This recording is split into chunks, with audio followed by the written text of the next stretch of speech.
Chapter 3, The Year.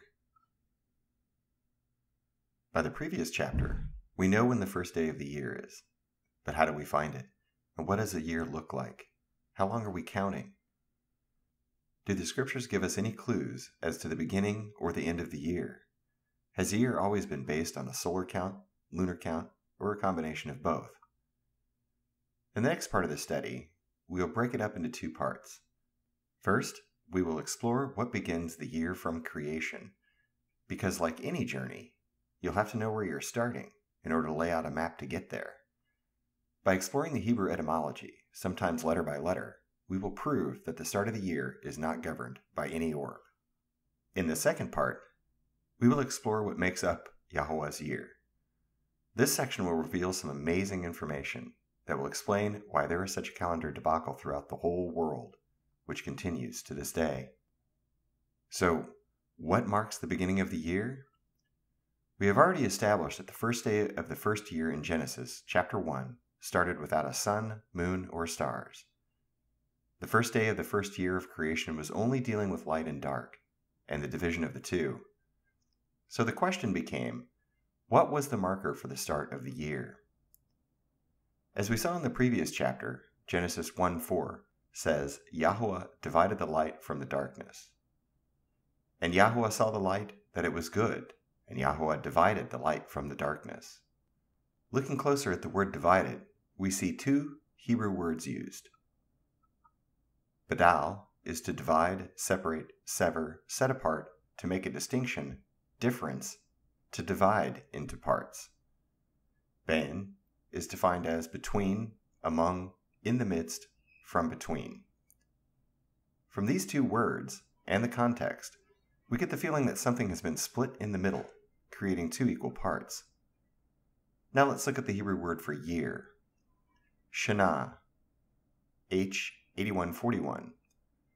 Year, as a division of time, a measure of time, as indication of age, a lifetime, years of life. The primitive root for H8141 is Shana, H8138, is defined as 1. To repeat, do again, change, alter. A primitive root to fold, that is, duplicate, do again, alter, double, change, repeat, return, do a second time. By these definitions, we get the feeling of balance, equal parts, or a counterbalance, if you will. It demands doubling and repeating, which reveals that we are looking for an equilibrium of parts.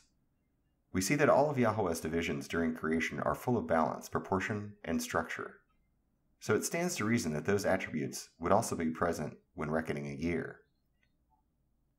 Now let's look at the origin of Bain, H996, or going a little deeper to the root word Bain, H995. In Strong's, we see that Bain is a primitive root to separate mentally, attend, consider, be cunning, diligent, direct, discern, eloquent, feel, inform, instruct, have intelligence, know, look well, mark, perceive, etc. Why is there an emphasis on the word mark, you ask? Hang on to that thought, you will see in just a moment. But keep in mind that any sign from Yahweh demands a visible sign or mark. Again, what was on the first day of the first year was an equal division of day and night, which is outlined succinctly in verses 4 and 5. Not the sunlight, because the sun won't be created for another 3 days. The division was not calculated by minute or second hands. In modern terms, we call the equal division of day and night an equinox. The equinox happens twice a year, marking the beginning of the first half of the year, the vernal equinox, and the second half of the year, the autumnal equinox. In Hebrew, the first mark marked the beginning of the start of the year, and the second mark marked the beginning of the end of the year. Exodus gives us the first clue. Exodus 34:22, and thou shalt observe the feast of weeks, of the first fruits of wheat harvest, and the feast of ingathering at the year's end. These are the markers of the hot season and cold season found in Genesis 8:22. While the earth remaineth, seed time and harvest, and cold and heat, and summer and winter, and day and night shall not cease. There is no word in the Bible that can translate to equinox, because an equinox is calculated in minutes and seconds to determine which day has an equal number of light and dark. However, we have to assume the ancients were not using time devices to count minutes or seconds to find an equinox. Nowhere is this mentioned in Torah. So how were they supposed to know when the first day of the year occurred? Remember the word mark that we found in the definition ban earlier? In Hebrew, a mark is an oath, H226, and the first mention of this word is in Genesis 1:14. And Yahweh said, "Let there be lights in the firmament of the heaven to divide the day from the night, and let them be for signs, oath, H226, and for seasons, and for days and years." The word is defined by Strong's as a sign, a signal, a distinguishing mark, banner, a remembrance, miraculous sign, omen, warning, token, ensign, standard, miracle, or proof. The word's origin is probably from Uth, H225. It's apparent that the division of the year's start begins with some sort of visible mark and not a calculation, which would explain how the ancients could find the start of the beginning of the year without a clock or a wristwatch. We know from Exodus 12:2, "This month, Chodesh, H2320, shall be unto you the beginning of months, shall be the first month of the year, Shana, H8141, to you." Yahweh informs Moses and Aaron that this is the head, Rosh, beginning, head or start, of your Chodeshim, months, or to put another way, the start of the year for you. What exactly was he speaking about? Could it be that Egypt possessed monuments dedicated to marking the 2 days of the year that mark 2 different beginnings? Could those monuments mark a day when the sun rises due east, dividing the horizon and year in half? Our research showed a resounding yes to those questions. We know that prior to the Exodus, Joseph, who was most likely Imhotep, the vizier of the Pharaoh, was second only to Pharaoh Dozier in his 18th year of reign. This is recorded in Genesis 41:40-43. "Thou shalt be over my house, and according unto thy word shall all my people be ruled. Only in the throne will I be greater than thou. And Pharaoh said unto Joseph, See, I have set thee over all of the land of Egypt. And Pharaoh took off his ring from his hand, and put it on Joseph's hand, and arrayed him in vestures of fine linen, and put a gold chain about his neck. And he made him to ride in the second chariot which he had. And they cried before him, Bow the knee. And he made him ruler over all of the land of Egypt." The Egyptians of Joseph's time were the Hyksos, a Semitic people that gained a foothold in the city of Avaris in Lower Egypt around 1782 BCE. They were definitely connected to the other Semitic tribes, and most likely were the Hebrews themselves. From newer research, it appears they moved into the city and gradually took over. They prospered in the Nile Delta, their specialty being livestock, and sent word to the friends and family to come join them. What resulted was a large population of Hyksos that eventually were able to exert political control, followed by military power, over all of Lower Egypt. Remember, Ishmael's mother was Hagar, who was of Egyptian descent. Genesis 16:1. Now Sarai, Abram's wife, bare him no children, and she had a handmaiden, an Egyptian, whose name was Hagar. Also, Abraham was told that Ishmael would be blessed and would beget 12 princes, and he would be given a great nation. Genesis 17:20. And as for Ishmael, I have heard thee. Behold, I have blessed him, and will make him fruitful, and will multiply him exceedingly. 12 princes shall he beget, and I will make him a great nation. Was Egypt the place he was promised? If our research is correct, most likely the Egyptians in Lower Egypt were actually of Hebrew descent, and Abraham was probably instrumental in converting them to the ways of Yahweh 150 years before. Josephus 8:2.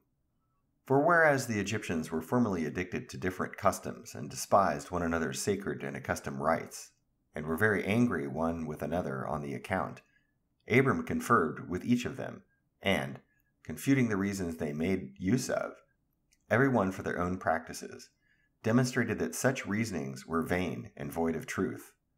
Whereupon he was admired by them, and in those conferences as a very wise man, and one of great sagacity.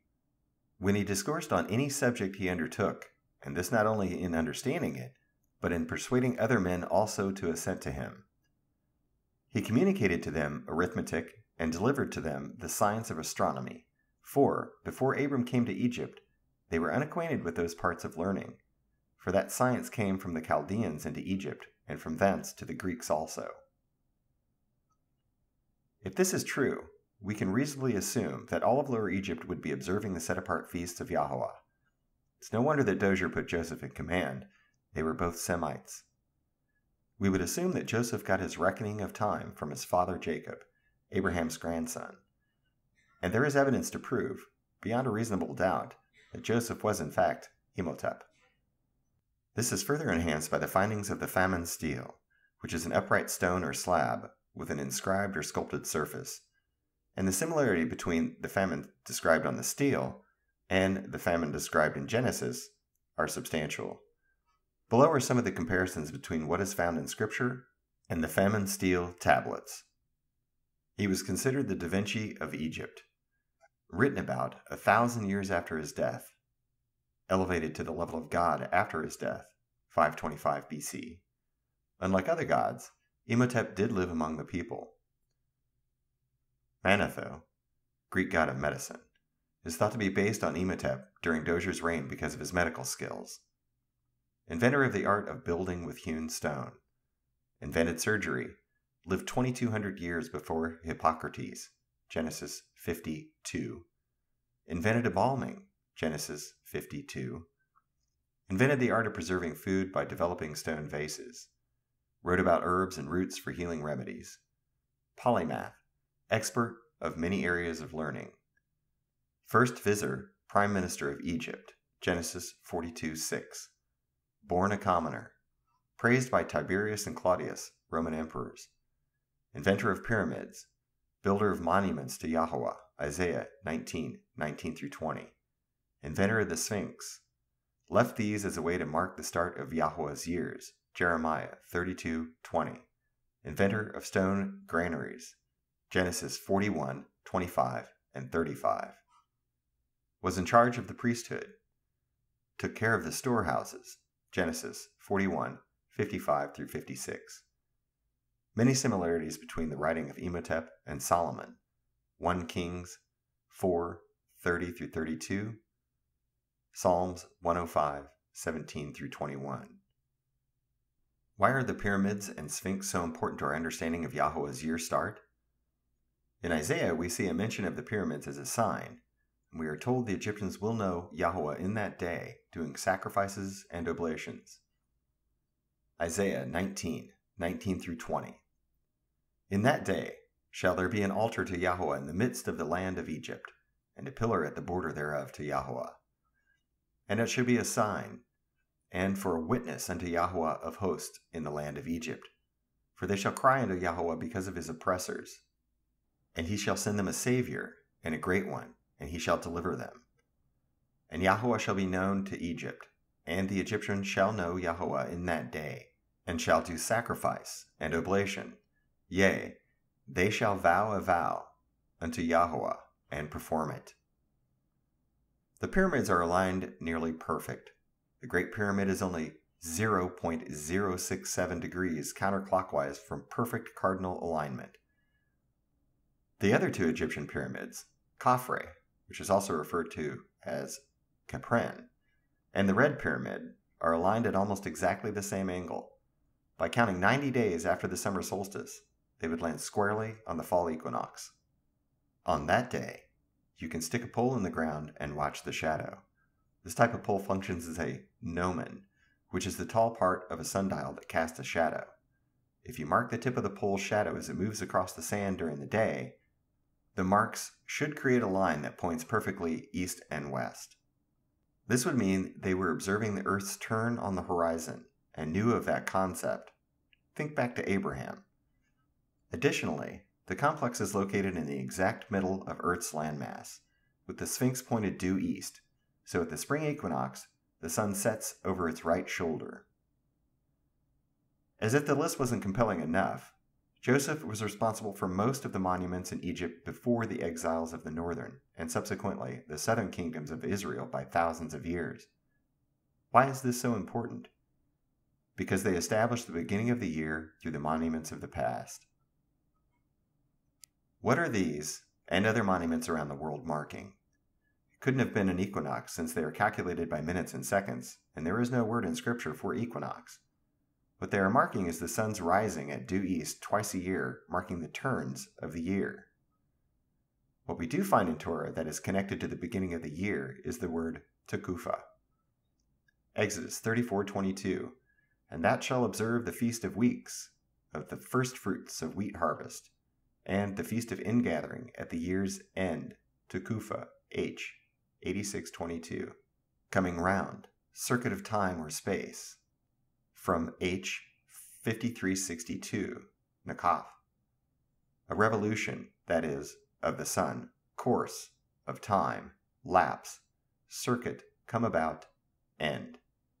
The American Hebrew Lexicon of the Bible adds to the definition. The pictograph, Qaf, is a picture of the sun at the horizon. The Peh is a picture of the mouth. Combined, these mean sun speaks. As the sun travels through the sky, it marks, or speaks, commands, the times and the seasons, the circle of the sun around the earth, usually in reference to a time, end, circuit, or about. In Exodus 34:22, the command for the feast of Sukkot is given. And thou shalt observe the feast of weeks, of first fruits of wheat harvest, and the feast of ingathering at the year's end, H 86:22.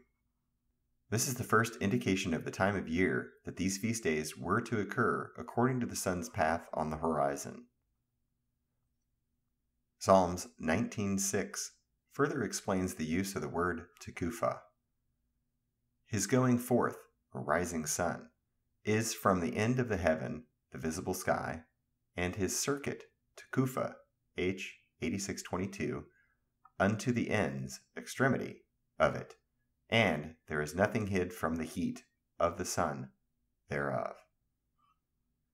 For many in the calendar business, the word Tekufah has been misapplied to mean equinox, when in actuality it's a celestial event, designed to be a sign that is visible to the naked eye. It is seen as a mark when the sundial, or the steps, or a stick in the ground, casts no shadow. This day is when the sun is rising due east and setting due west. Depending on the sun's position in the Milky Way, the stars of the Mazzaroth, it will determine whether it is spring or the autumnal Tekufah. The Tekufah consists of the earth, light, sun, and stars. To view the Tekufah, your back is to the sun, moon, and stars in the heavens, because the mark will be the shadow on the earth, not what's happening in the sky. Isn't that a great way to keep your children from looking up to the sky and worshiping the celestial bodies? Deuteronomy 4:19. Unless thou lift up thine eyes unto heaven, and when thou seest the sun and the moon and the stars, even all the hosts of heaven, shouldest be driven to worship them and serve them, which Yahweh hath divided unto all nations under the whole heaven. The worship of the heavenly bodies was the oldest kind of idolatry. Those who did not have the knowledge of Yahweh were led to consider the sun, moon, planets, and stars as not only self-existing, but the authors of all the blessings possessed by mankind. I imagine that Yahweh would not want that. This is reiterated. Remember the rule of repetition? In Deuteronomy 17:3, and hath gone and served other gods, and worshipped them, either the sun or moon or any of the host of heaven, which I have not commanded. So, it's obvious that Yahweh doesn't want us to lift up thine eyes unto heaven and be driven to worship them. Incidentally, these two verses from Torah are missing from the 613 mitzvot listed from Talmud Makot 23b, recorded 3rd century BC. The Tekufah removes this temptation by not observing the sun, moon, or stars, and instead waiting for a mark on the ground. Let's look a little closer at the word Tekufah, letter by letter in Hebrew. This should give us a clear meaning of this word and help us to make a decision about what the scriptures are telling us. H8622, Takufa. It's a noun. It's feminine. Tav. The ancient picture is a type of mark, probably of two sticks crossed to mark a place. This letter has the meaning of mark, sign, or signature. Kof. Most of the pictographs used for this letter were originally in a horizontal plane. It was later tilted to a vertical plane. The name of the letter is Kof, a parent root. When all of the words derived from the parent root are compared, the common theme of a circle or revolution are found. The pictograph of this letter probably is a picture of the sun at the horizon in the sense of a revolution or sun. The various meanings are sun, revolution, circle, and horizon. This letter can also mean condense, as the light gathers at the sun when it is at the horizon. It can also mean time, as the revolution of the sun is to calculate time. Wa. The original pictograph used in early Semitic script is a picture of a tent peg. The tent pegs were made of wood and may have been Y-shaped to prevent the rope from slipping off. The modern Hebrew name for this letter is Vav, a word meaning peg or hook, which are used for the securing of something. The meaning of the letter is to add or secure. This letter is frequently used as a prefix to words which mean and, in the sense of adding things together. Pe. The Semitic word pe means a mouth, and there are several ancient Semitic pictographs believed to be this letter, none of which resembles a mouth. This pictograph has the meaning of speak and blow from the functions of the mouth, as well as the edge of something from the lips or at the edge of the mouth. He. The original pictograph for this letter is a man standing with his arms raised out.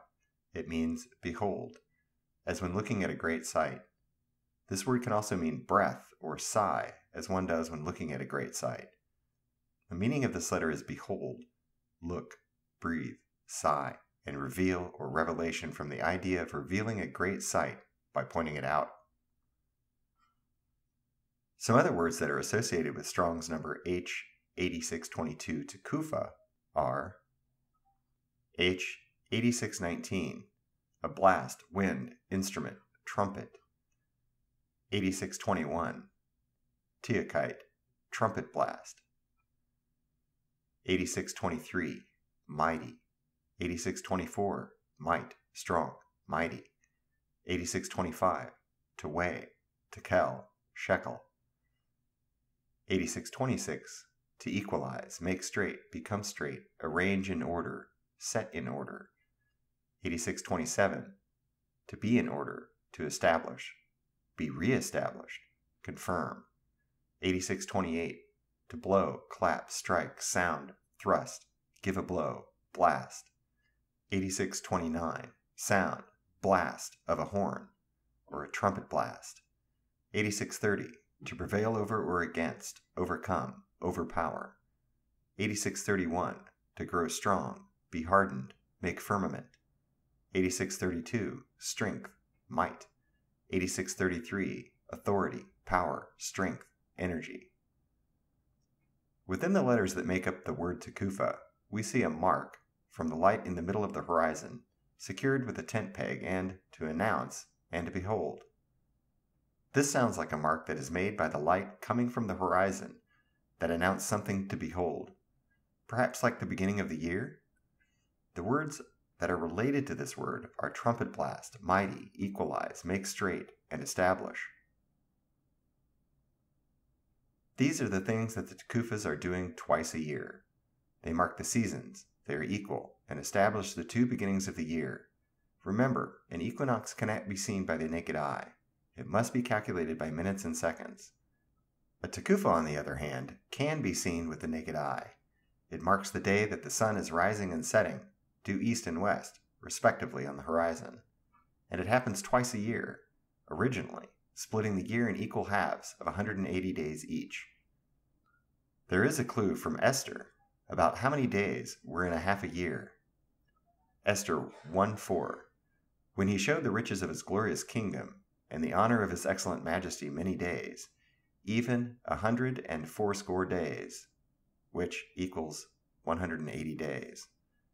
Before we put this word to rest, let's direct our attention to two more words connected to Tekufa, words that we are all familiar with, and they are Teshuvah, H 8666, and Nakaf, H 5362. Teshuvah and Tekufa share the Tav and He and are close in the Strong's numerical system. Teshuvah means a reoccurrence, an answer, return, completion of a year, return of a year, at the return, answer, reply. For a celestial body to Teshuvah, this means it travels along for a time and then makes a full 180-degree change of direction, returning to the original location. Another clue can be found in the primitive root verb, nakaf. Shares with Tekufa the Hebrew letters kaf and the peh. It is defined as to strike, strike off, to go round, compass, round, to go around, surround, encompass, enclose, to make the round, complete the circuit, to make round, round off. Can you see the pattern and the uniformity of the circuit, circle, or something rounded? Can we put a theme to these words, Tekufa, Teshuvah, and Nakaf, in the context of the year's count? The Tekufa is the only celestial event that describes the turning, or the Teshuvah, of the shadow of the sun to make the mark, or the oath, on the earth, when the sundial, or the steps, cast no shadow. Not just one orb or celestial body, but multiples are used to create the sign, oath, or the mark. It's the only astronomical event in which the plane of the equator passes through the center of the sun twice a year. It's an announcement to behold as it will establish and make straight something, namely, the start of the year. Even outside of Egypt, away from the monuments, a Tekufa could be seen with a simple staff, or a tent peg, in the ground, announcing one of the two beginnings of the year, or it could just be counted out to 180. The Tekufa must not be mistaken for the equilux or equinox, which is calculated and not observed. So, we have established that the mark of the two beginnings of the year is the Tekufa. We have also been told in Torah that the Feast of Sukkot is to be celebrated at the ingathering, the autumnal Tekufa, or the beginning of the end of the year. Exodus 34:22, and thou shalt observe the Feast of Weeks, of the feast fruits of wheat harvest, and of the Feast of Ingathering at the year's end, Tekufa. So, when is the beginning of the first of the year, and not the end? Exodus 13:4 provides a clue with the word Abib. This day came ye out of the month Abib. Abib, H 24. Fresh, young barley ears, barley. Month of ear forming, of greening of crop, of growing green Abib, month of Exodus and Passover, March or April. This word comes from an unused root, meaning to be tender, green, that is, a young ear of grain. In agriculture, there are two harvest seasons. The spring harvest is usually the wheat that was planted in winter, because grains are the only crop that can be sown in cooler weather. It sprouts as soon as the daylight begins to lengthen. This after the winter solstice and leading up to the spring Tekufa. These crops are always green sprouted crops, unlike the richer colors that you get during the autumn harvest. Those come in the lush colors of reds, oranges, purples, and yellows. Think pumpkins, grapes, tomatoes, and squashes. Therefore, the command in Exodus, this day came ye out of the month Abib, makes more sense in the context of the two different types of harvests, and not the pagan name for the first month. The use of Abib in the command to start a year was to describe which turn of the year would be the first one to count down to unleavened bread, the first feast of the year. There are more clues to the count of Yahweh's year segments in our language still. We know that there are no names given for days or months in Torah. That was the practice of the pagans to venerate their gods. Yahweh commanded a simple numbered count. Sunday, Monday, Tuesday, Wednesday, Thursday, Friday, and Saturday are all derived from the names of pagan gods. The Sabbath is the only day given a name in the Torah. It was special from the other creation days. It was rest. It was set apart for Yahweh. The root meaning for Shabbat in many languages is 7 and rest. When we look at the names of the months that are in use today, there is evidence of an old count. Much like the pagan names, they were adopted for the days of the week. The same happened with the names of some of the months. See how insidious traditions and strongholds can be? In January, February, March, April, May, June, July, August, all derive from pagan gods. However, September, October, November, December are all based in numbers. They are rooted in the Germanic language.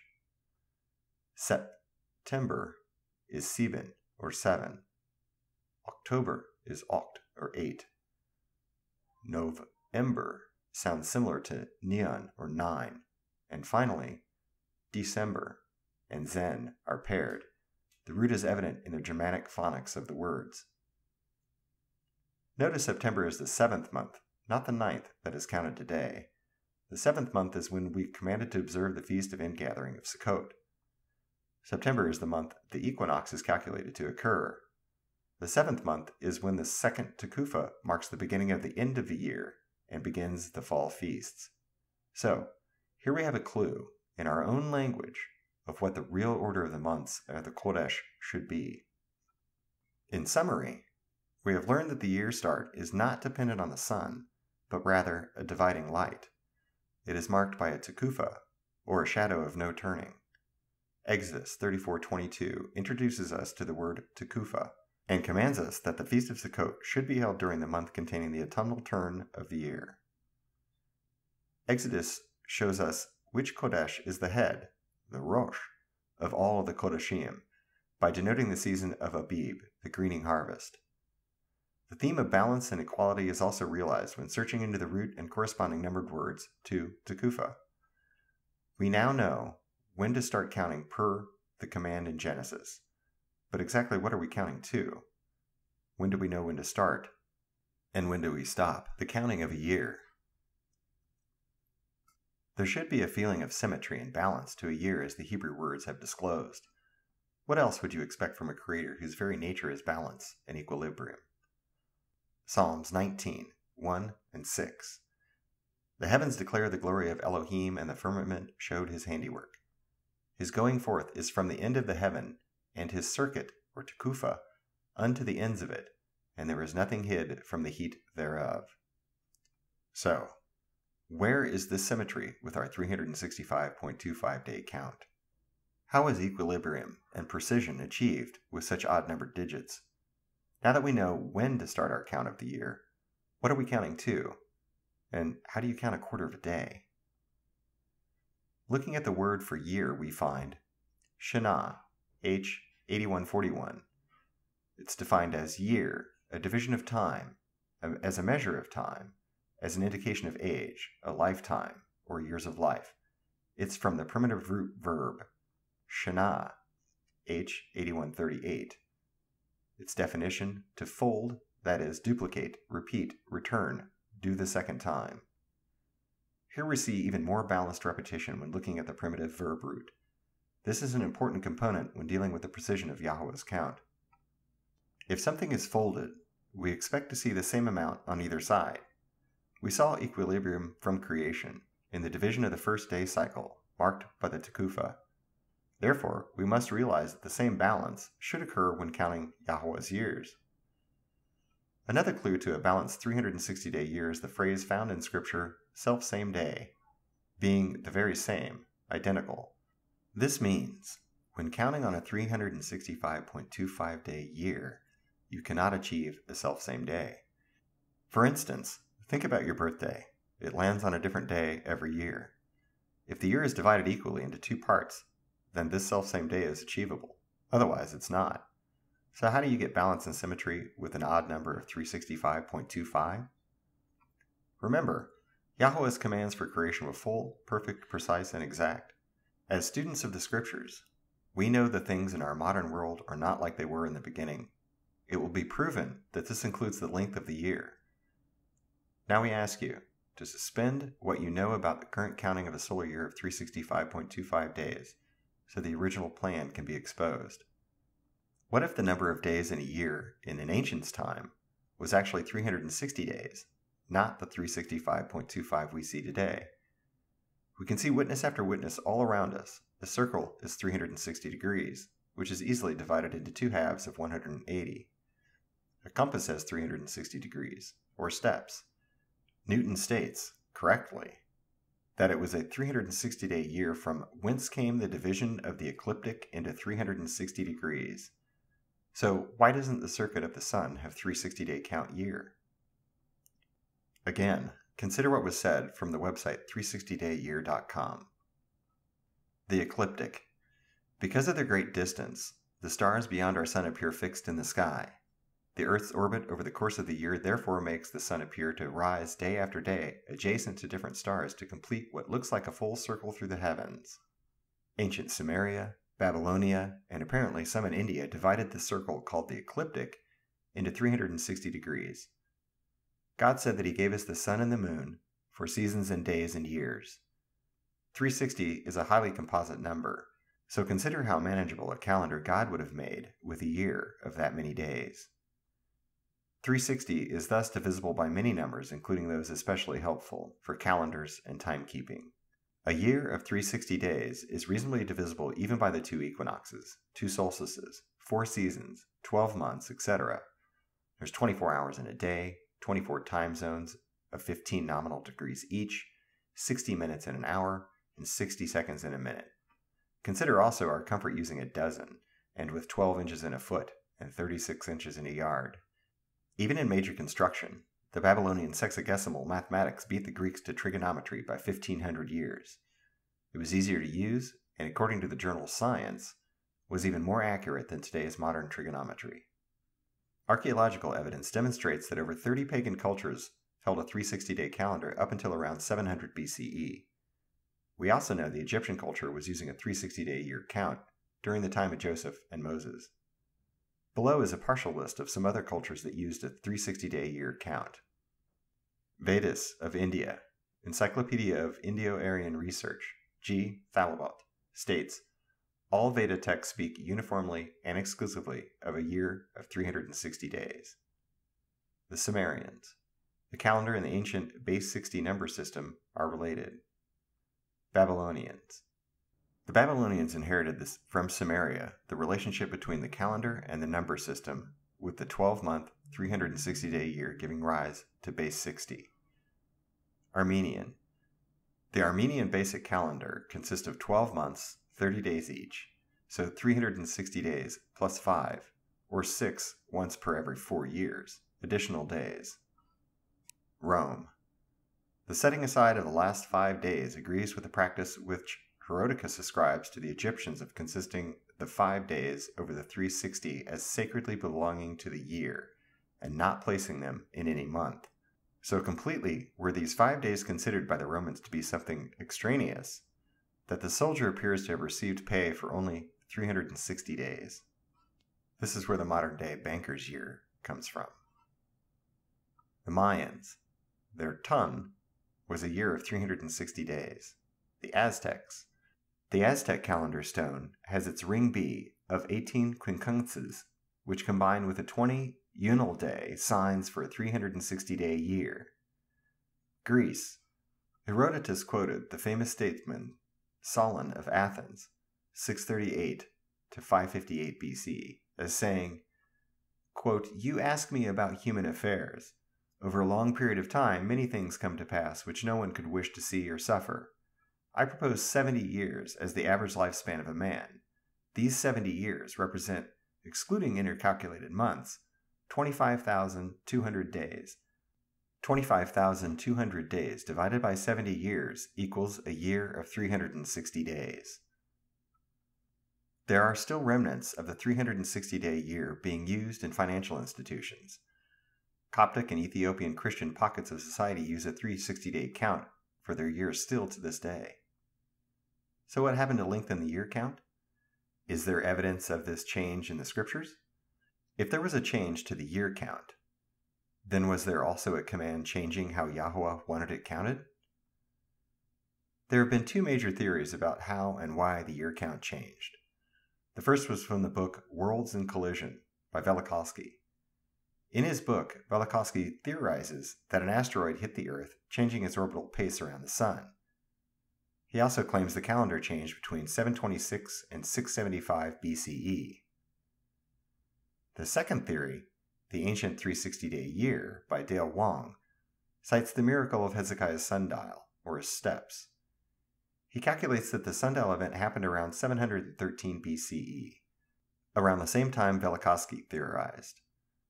Wong also comes to a compelling mathematical conclusion as to the degrees, or the steps, that the shadow related to the sundial, and that it would in fact add up to an extra 5+ days. Both authors report that at least 30 ancient cultures around the time of the Exodus used a 360-day year, and most calendars were divided into 12 30-day counts, segments, or sections. Then around 700 BCE, these cultures were in a calendar upheaval that lasted about 50 years. The problem was the day count was off, and eventually they settled on a 365.25 sun year with a 29.5-day lunation cycle of the moon. In the 8th century BCE, after the 360-day calendars had been in use for the greater part of a millennia, civilizations all over the world either discarded or modified their 360-day calendars. In many cultures, the month lengths were not immediately changed, so they based their months upon observations of the sky. We believe the answer to this upheaval lies in the only story in Scripture told 3 different times, in 3 different books. 2 Kings 20, 9-11. And Isaiah said, "This sign shalt thou have of Yahweh, that Yahweh will do the thing that he hath spoken. Shall the shadow go forward 10 degrees, or go back 10 degrees? And Hezekiah answered, It is a light thing for a shadow to go down 10 degrees. Nay, but let the shadow return backward 10 degrees. And Isaiah the prophet cried unto Yahweh, and he brought the shadow 10 degrees backward, by which it had gone down at the dial of Ahaz." 2 Chronicles 32:24. In those days Hezekiah was sick to the death, and prayed unto Yahweh, and he spake unto him, and he wrought a miracle for him. Isaiah 38:7-8. And this shall be a sign unto thee from Yahweh, and that Yahweh will do this thing that he hath spoken. Behold, I will bring again the shadow of the degrees, which is gone down in the sundial of Ahaz, 10 degrees backward. So the sun returned 10 degrees, by which degrees it was gone down. This story involves the greatest king of all of Israel, King Hezekiah. 2 Kings 18:5-8. He trusted Yahweh, so that after him was none like him among all of the kings of Judah, nor any that were born before him. For he clave to Yahweh, and departed not from following him, but kept his commandments, which Yahweh had commanded Moses. And Yahweh was with him, and he prospered whithersoever he went forth. And he rebelled against the kings of Assyria, and served him not. He smote the Philistines, even unto Gaza, and the borders thereof, from the tower of the watchman to the fenced city. Now let's go back to Isaiah and look a little closer. Isaiah 38:8. Behold, I will bring again the shadow of the degrees, Malah, steps, which is gone down in the sundial, Malah, steps, of Ahaz, 10 degrees, Malah, backward. So the sun returned 10 degrees, Malah, by which degrees, Malah, it was gone down. Notice that the Hebrew word for degrees and dial are the same, Malah. What comes up? Thoughts. Step, stare. If instead of using the words degree and dial, what if we use the word steps instead? Recently, archaeologists uncovered a coin from the time of Hezekiah, which depicts a structure with 180 steps ascending to a platform on one side, and 180 steps descending from the other side. I bet the sight of watching the shadow of the sun going backwards 10 steps would have been a pretty great sight and mighty sign. It certainly would have been more impressive than watching it on a little sundial stick in the ground that we imagine.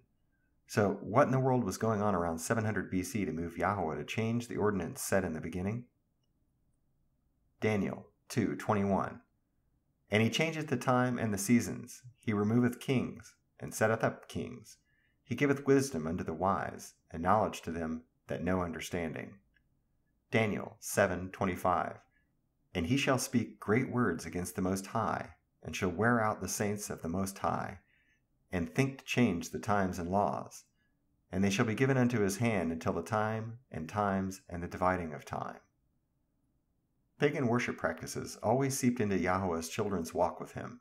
From the tree in Eden, Asheroth, and groves of trees were always related to high places.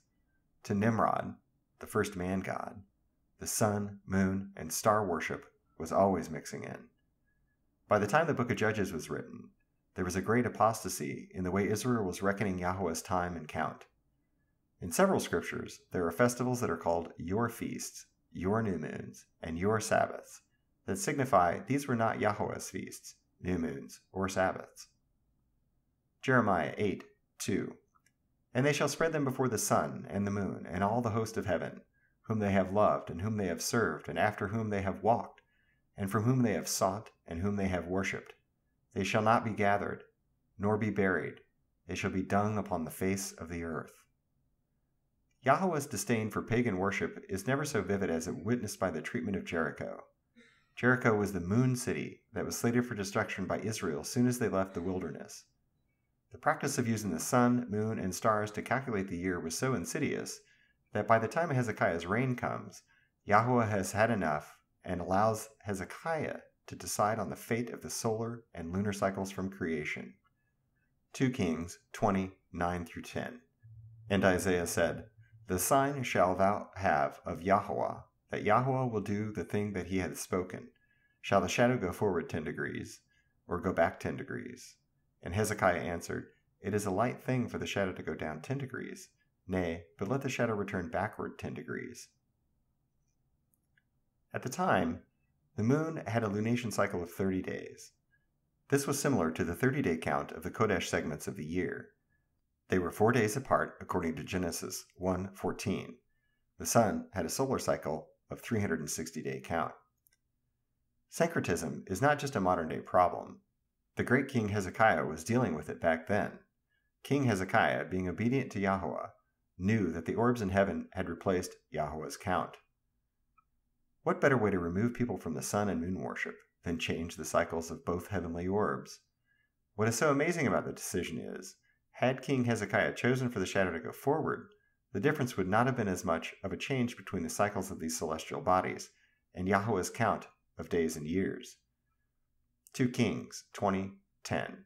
And Hezekiah answered, It is a light thing for the shadow to go down 10 degrees. Nay, but let the shadow return backward 10 degrees. The effect of the 10-degree regression in the sundial was twofold. 1. The sun cycle increased from a 360-day count to a 365.25-day count. 2. The moon cycle decreased from a 30-day count to a visible 27.3 sidereal count, or the 29.5 synodic day count that is used to calculate the modern-day month.